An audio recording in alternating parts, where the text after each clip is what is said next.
I found out they took a family trip to Spain on my credit card. The caption said, "Finally some peace without drama." I didn't argue. I just froze the account, reported fraud, and called the villa directly. 5 hours later, I got 14 missed calls from my dad and a screenshot from my brother. They locked us out. I ignored them. 2 days later, I don't trust them anymore. I don't think I ever really will again. What they did wasn't just disrespectful. It was a full-blown mockery, a betrayal disguised as a family emergency.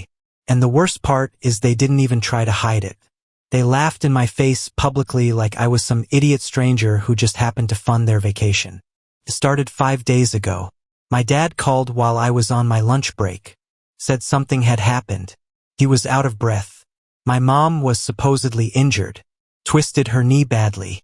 Couldn't move. And they didn't have enough to cover the urgent care bill. My brother had apparently lost a freelance client and was panicking about rent, and his wife was at her breaking point. The whole thing sounded like one of those messy, chaotic family moments I've seen too many times. He reminded me about the emergency fund I'd set up last year. The one with $13,500 sitting untouched. I'd added my credit card just in case they needed to book something fast. He asked for the login. Said they just needed to pay a couple bills, maybe a pharmacy visit, nothing big. I hesitated, and I think he sensed it because then came the guilt. "We raised you better than this," he said. "We never asked you for anything. It's family, so I gave it to them." I didn't hear from anyone after that. No texts, no updates. I assumed they were dealing with whatever happened. I didn't want to be overbearing. I figured Mom was recovering. Maybe my brother was helping out for once. I even sent a message 2 days later asking how things were. It was left unread. Then this morning, I stopped for gas before work and my card got declined. That made no sense. I checked my account and saw it immediately. Over a dozen charges in Spain, Madrid, Valencia, Ibiza. The entire $13,500 was gone. Flights, a luxury villa, a car rental, designer clothes, dinner after dinner at places I couldn't even pronounce. They spent it like it was Monopoly money. Every single charge linked back to the card I told them to use only in an emergency. They even upgraded their flight to business class. I sat there for maybe 10 minutes just staring at the screen, thinking there had to be some mistake, some explanation. I opened Facebook. I don't even know why. I think some part of me hoped I'd find a clue. Maybe a post that explained things. What I found was my brother's update from the night before. A photo of my dad grilling by a pool in swim trunks. My mom sunbathing. My brother holding a glass of wine wearing Ray-B bands. His wife smiling with a cocktail in hand. The caption said, "Family first. Finally recharging our souls." I kept scrolling. There were hashtags. Hashtag blessed, hashtag no more stress, hashtag Europe with the fam. I read it twice, 3 times. I zoomed in on the pool behind them, the ocean view, the plates of lobster. They weren't just lying low. They weren't even pretending to be discreet. They were broadcasting it, mocking me without even realizing it. I didn't call. I didn't ask questions. I just reported the card as stolen and called the villa they were staying at. Easy to find since they tagged it. I gave the reservation details and told the manager the card used to book it was obtained fraudulently.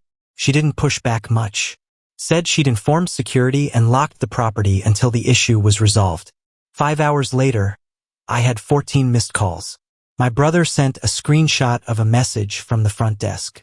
"Due to a reported payment dispute, the premises have been temporarily locked.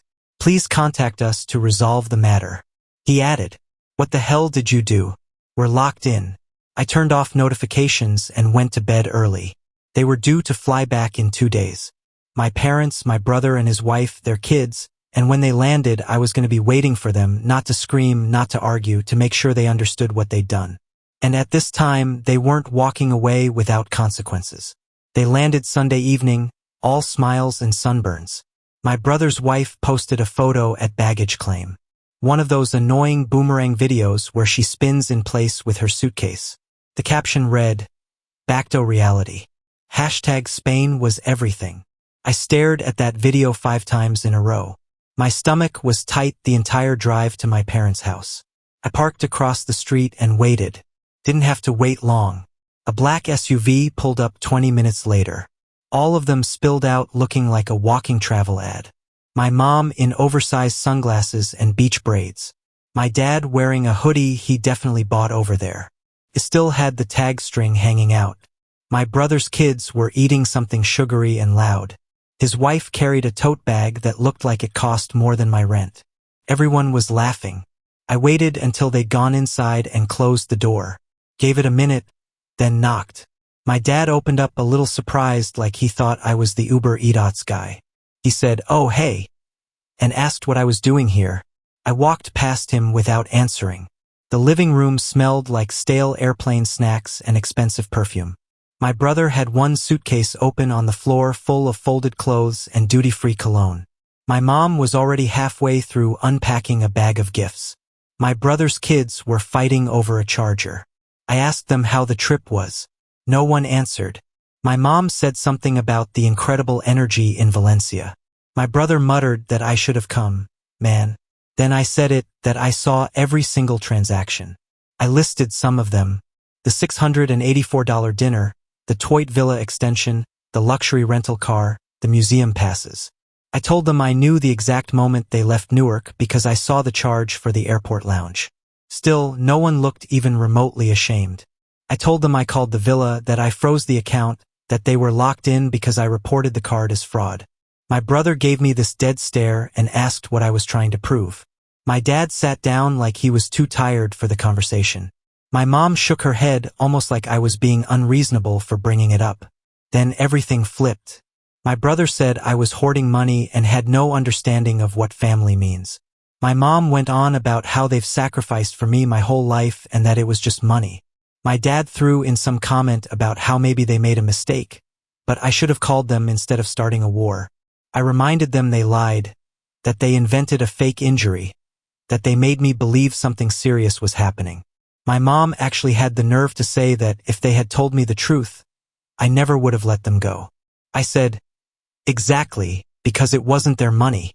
My brother said he needed that trip to reset, that being unemployed was draining him mentally and that his kids hadn't had a proper vacation in years.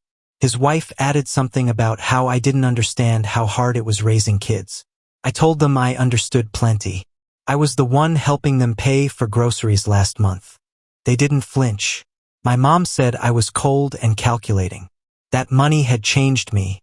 My dad tried to play peacemaker, but still made it clear he thought I was overreacting. Then my brother smirked and said, "What are you going to do about it? Take back the car." I said, "Maybe." He laughed. My mom laughed with him. My dad just sat there like he wanted the whole thing to blow over. I didn't smile. I didn't threaten. I told them that this wasn't over, that I'd been patient and generous and forgiving for too long. But they pushed it and I was going to push back now. They didn't believe me, but they would. 2 days after they landed, I drove straight to my brother's place. I didn't call, didn't give him any warning. The spare key was still in my glove compartment, exactly where I'd left it a year ago. When I gave him the Toyota Camry back then, he lost his job. Said he just needed something to get the kids to school and back. I told him it was temporary.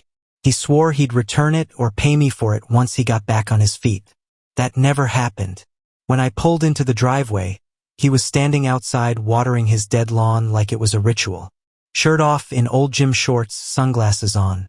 The Camry was right there in the driveway like it had been waiting for me. I didn't hesitate. I got out of my car, walked up, unlocked the Toyota, and got in. I hadn't even closed the door before I heard him shouting. He dropped the hose, ran up, started banging on the hood like I was stealing it. I backed out slowly. He jumped in front of the car and blocked the driveway. I rolled down the window. He asked if I was out of my mind. I told him no. I was done being the idiot in this family. He started ranting about how it was his car now that I gave it to him, that his kids needed it for school, his wife needed it for errands, and I was destroying their life over a few charges on a card. I reminded him that the car was still registered in my name, that I'd been paying the insurance, that there was no agreement, no paperwork, nothing saying it was ever his. He called me insane. I told him I'd learned from the best. His wife came out holding one of their kids who looked half asleep. She started screaming at me, asking if I enjoyed traumatizing children. My brother told me I was a piece of garbage. The kid asked why Uncle Henry was taking their car. I didn't answer. I drove off. Halfway down the block, my phone started buzzing. First my brother, then his wife, then my mom, my dad, my uncle. For some reason, I ignored them all. That night, my brother posted a photo of the empty driveway with a caption. When family turns on you, there's no rock bottom, only betrayal. The next day, he tried to report the car stolen. A cop showed up at my door. I showed him the title and the insurance in my name. The officer took 2 minutes, made a note, and told me to have a good day. Then came the real blowback. My brother filed a small claims suit against me, claiming I gifted the car and violated verbal agreements. He cited emotional distress, child trauma, and even mentioned the Spain incident like that would help his case. We went to mediation. I brought everything. The text from a year ago where he said he'd returned the car, the insurance bills in my name, the registration. He brought nothing except a print out of that Facebook post and a handwritten statement about how he deserved better. The mediator barely spoke. The case got dismissed. After that, it was all-out war. My mom sent a message to the family group chat something about how she'd failed as a mother if her own son could be so cruel. My dad texted me separately and asked if I was having a breakdown. My brother's wife called me a narcissist on Facebook, and then one of her friends sent me a screenshot of it like I needed to see it too. I stayed quiet. I didn't argue. I was busy with something else. I went through every shared account, streaming services, grocery rewards, Amazon Prime, airline miles, Costco membership. Everything they had ever piggybacked off of gone. Passwords changed, emails unlin. Then I took it a step further. I met with a lawyer to update the trust fund I'd started building when I got promoted 3 years ago. Originally, it was set up with my parents and brother as beneficiaries in case something happened to me. That clause got erased. I opened 2 new savings accounts, one for investments, one for personal travel. I labeled them both with the same tag. No family access. Then, without saying a word, I emailed my parents a PDF of the revised trust document. No subject, no message body. 3 days later, my mom called and left a voicemail. Said she didn't know what was happening to me, that I was being poisoned by bitterness, that I was going to die lonely if I kept this up. My dad sent a long text.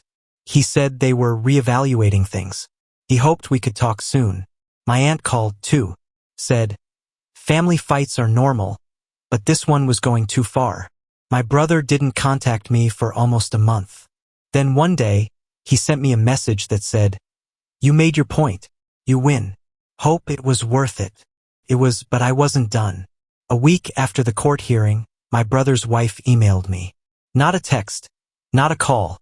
A full-blown email with a subject line that read, let's be civil. It was 3 paragraphs long. She said they were struggling since I took the car, that their oldest missed a field trip because they had no way to get him to the drop-off point, that she was doing her best, but I had taken away more than a vehicle. She wrote that they were considering taking out a loan unless I was willing to revisit our shared history and the fact that family support should go both ways. I didn't reply.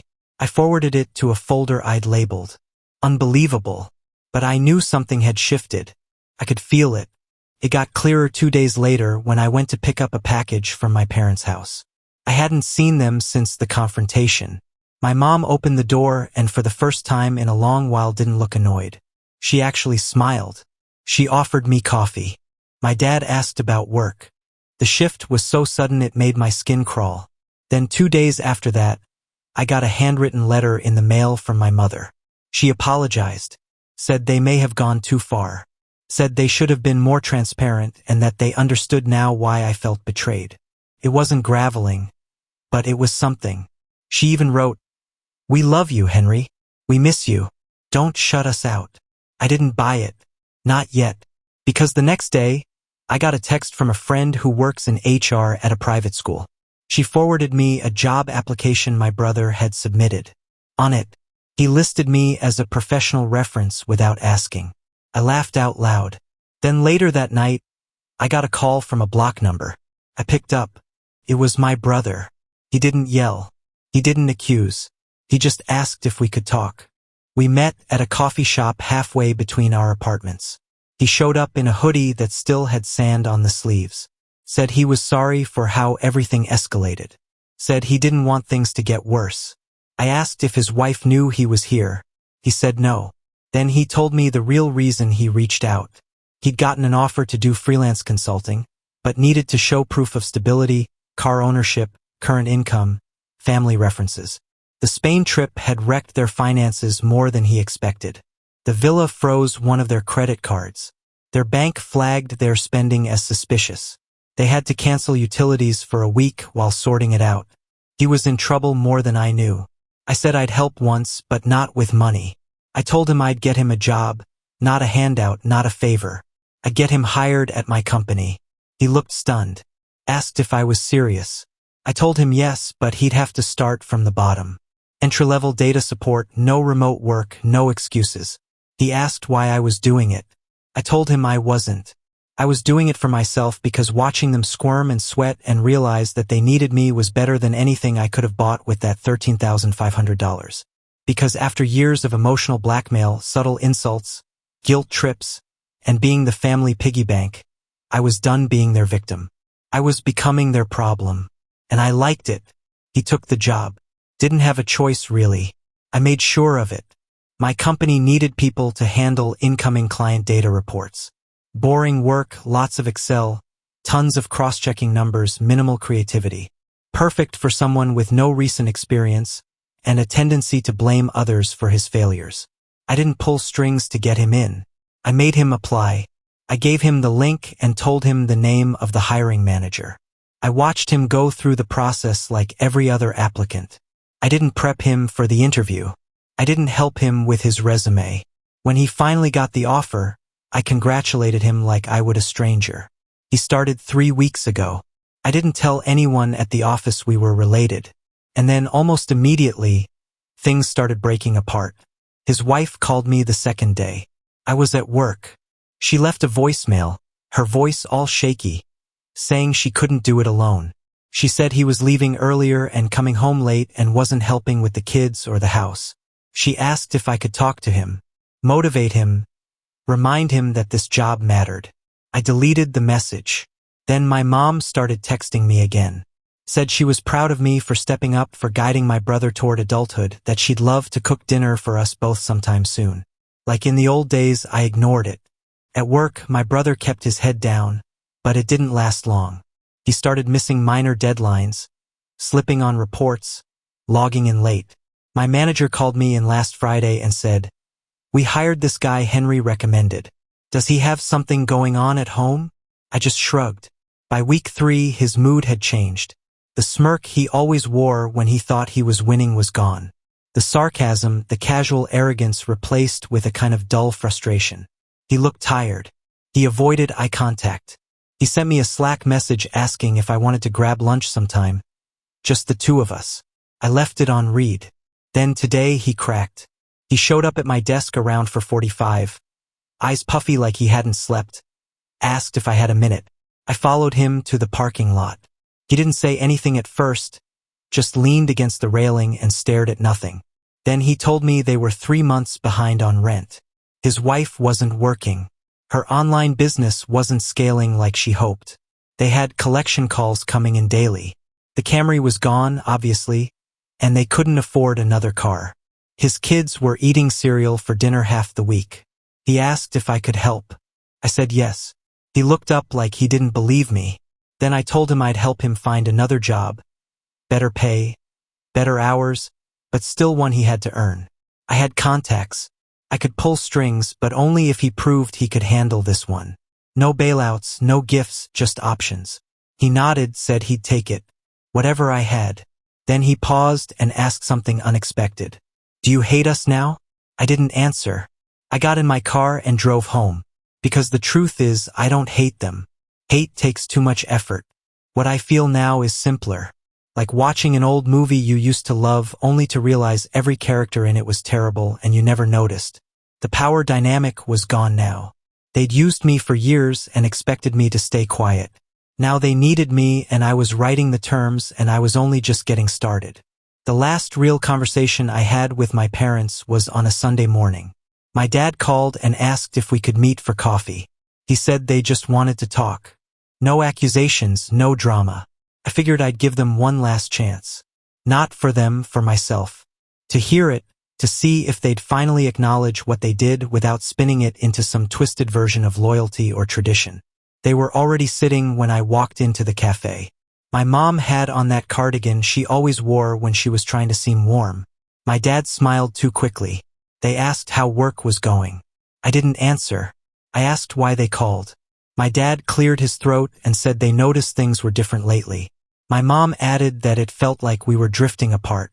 Then she leaned in and said, "You know, we love you, Henry. We've always done what we thought was best." That was the moment I knew it was done. They still didn't get it.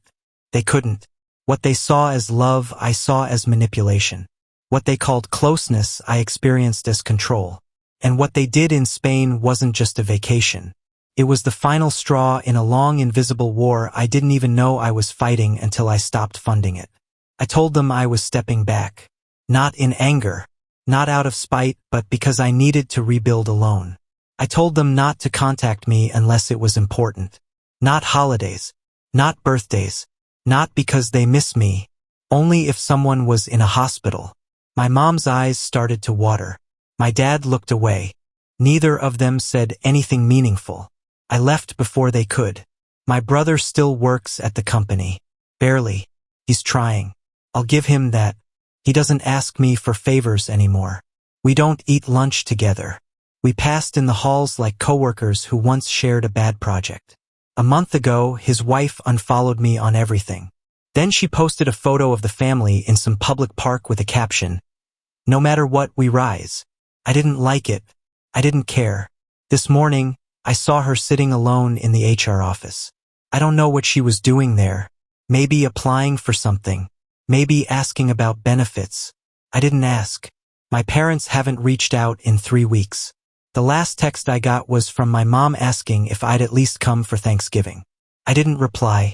I used to fantasize about having some big moment where they'd finally understand, where I'd get justice, where they'd beg me for forgiveness, and I'd decide if they were worthy. But real life doesn't play out like that. Sometimes people don't change. Sometimes they don't apologize. Sometimes all you can do is step away, rebuild your own life, and watch theirs go on without you. Quietly, at a distance, and for once, without guilt. The update. 3 months after everything, I was home late on a Wednesday. Rain tapping the windows. Nothing on TV. I just finished responding to emails when there was a knock at the door. I wasn't expecting anyone. It was my brother's oldest, his daughter. She's 10, soaking wet, standing there in a hoodie 2 sizes too big, holding a plastic bag with some kind of school project inside. I opened the door, stunned, and she just looked up at me and said, "My mom said we could come if it got too bad." Behind her, my brother's wife stood by the curb in their beat-up Honda, engine still running. She didn't get out, didn't wave, just stared forward. I let the kid in, gave her a towel, made her hot chocolate. She talked about nothing important, some art contest at school, how their heater stopped working, how her dad had been tired all the time lately. She didn't mention Spain. She didn't mention the car. She didn't ask why I hadn't come around. She just said, "It's better here. You're nice." After half an hour, her mom came to the door. Didn't say thank you. Didn't say anything. Just took her hand and left. I stood at the door watching them walk back through the rain. No one looked back. That night, I didn't sleep much. It reminded me that, in this whole mess, there were people caught in the fallout who never had a say. The kids, maybe even a version of my brother before everything went sideways. And it made me realize something I hadn't fully admitted. I didn't regret anything. Not the revenge, not the silence, not taking the car, not walking away. Because for the first time in my life, I'd set the rules. I'd drawn the line. And maybe it wasn't noble or graceful or poetic, but it was mine.